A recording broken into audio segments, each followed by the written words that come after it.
Magandang araw sa lahat ng inyong mga solid na tigapakinig dito sa Sindak Short Stories YouTube channel. It's me again, Nikay. Ito naman pong susunod kong kwento ay nangyari taong 1999 sa Batangas City. Bata pa lamang ako nito pero hindi ko na rin po talaga malimutan ang kwento ni ate. Si ate po noon ay nasa 4th year high school na. Ayon sa kanyang karanasan, napasali daw po siya sa mga magpe-perform para sa kanilang school. Every weekends ay nakatakda ang kanilang practice kasama ang kanyang mga kaklase doon sa Barangay Balete. Isang beses daw, habang sila ay nakabreak sa practice, nagpahinga din daw po saglit si ate at napasandal nga siya sa puno ng balete. Hindi daw niya maintindihan ang nangyari sa kanya sapagkat bigla daw talagang sumama ang pakiramdam niya na siya pong naging dahilan kung bakit siya ay umuwi ng maaga. Simula daw po nung araw na iyon ay nilagnat na daw po si ate. Salitan po kami ni tatay sa pagbabantay sapagkat sobrang taas talaga ng lagnat niya. Minsan, habang ako ang siyang nagbabantay po sa kanya, ay nagising po ako ng isang gabi sapagkat nakita ko po na pabaling-baling si ate at ang lakas ng kanyang ungol. Para bang binabangungot. Dahil sa pagkagulat, biglang itinaas po niya yung kanyang kamay at bigla ring napatayo at naglakad po habang siya ay natutulog. Nakaangat pa nga po ang mga kamay niya na para bang meron pong humihila sa kanya. Dahil po sa nasaksihan ko, agad-agad si Red ay talagang sumigaw ako ng pagkalakas-lakas na siya pong naging dahilan kung bakit nagising din si nanay at tatay. Kaagad naman po silang tumakbo at tumungo sa kwarto namin at naawat nila si ate sa paglalakad hanggang sa biglaan na rin itong natumba. Kinaumagahan ay tinanong ko siya kung ano ang nangyari sa kanya kagabi. Nasabi ko rin sa kanya ang kanyang mga ginawa habang siya ay nakapikit o natutulog. Ang sagot lamang po niya sa akin, Sir Red, ay ganito. Ang alam daw po niya ay may gwapong lalaking gumigising kay ate at sinama daw siya. Ang buong akala niya habang nagaganap daw ito ay gising na gising siya. Nang marinig nga po iyon ni tatay ay agad namin siyang dinala sa albularyo. Nang mga panahong iyon, itong albularyong pinagpadalhan namin kay ate ay isa sa mga magagaling at sikat na albularyo sa Batangas. Doon nga po ay nalaman din namin na may nagkagusto daw na engkanto kay ate at gusto daw po siyang isama para mapangasawa.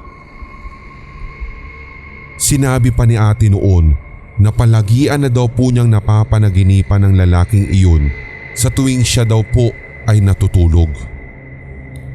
Hanggang sa na-realize niya na nagsimula ang lahat ng ito nung siya ay umuwi galing sa isang practice.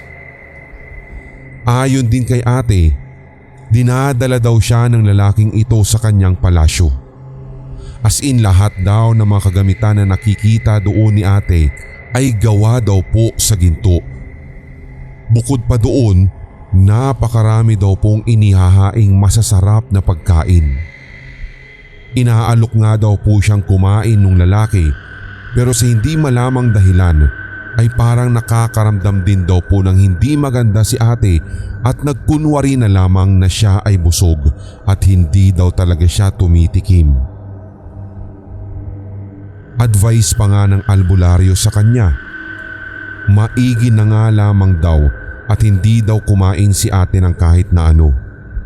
Hindi daw kasi ito isang panaginip lamang sapagkat tunay na nakarating daw si ate sa lugar ng mga engkanto. Tulad ng mga nadidinig ko rin na istorya ninyo dito, kapag kumain ka nga daw ng inaalok nila, wala ka na nga daw magagawa pa. Maisasama ka sa mundo nila, makukulong doon at isa ka sa mabibiktima ng mapanlinlang na mga engkanto.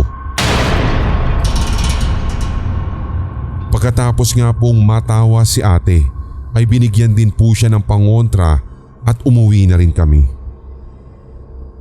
Ang magandang balita lamang, Sir Red, ay gumaling po ng tuluyan si ate at tila naging traumatic sa kanya kung kaya't hindi na rin po siya tumatambay sa ilalim ng mga puno, lalo kung puno ng balete.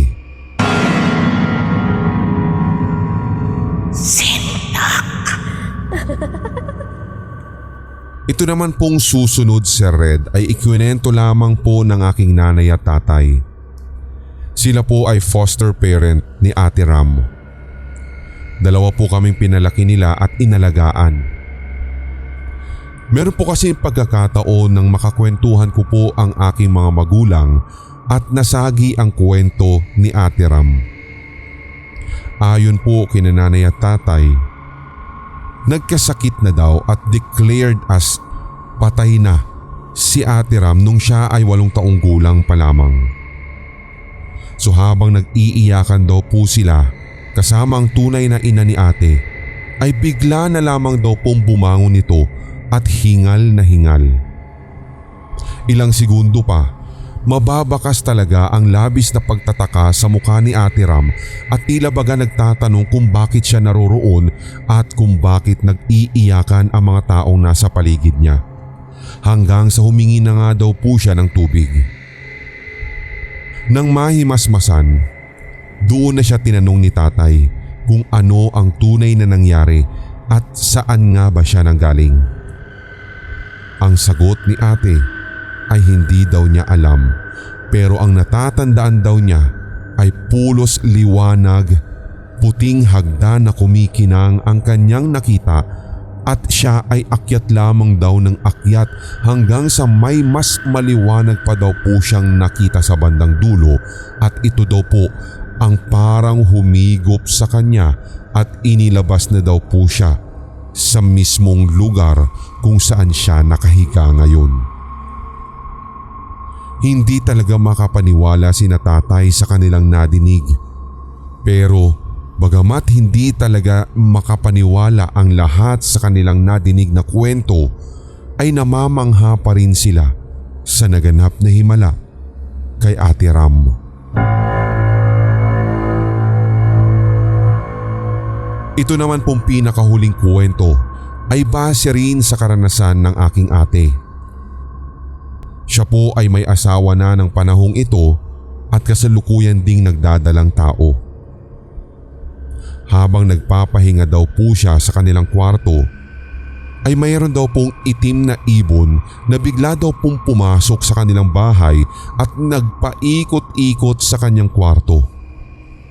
May binagsak din daw po na napakaliit na supot na pula itong ibong ito at nang binuksan nga daw po ni ate, doon ay nakita niya ang isang librong maliit na may mga nakasulat na hindi daw niya maintindihan.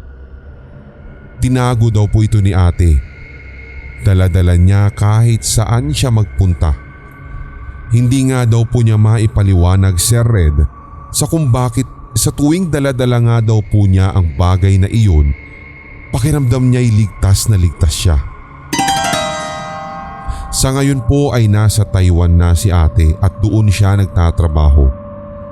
Maayos na po ang buhay niya at malayo na rin sa mga ganitong klaseng karanasan na inyong nadinig.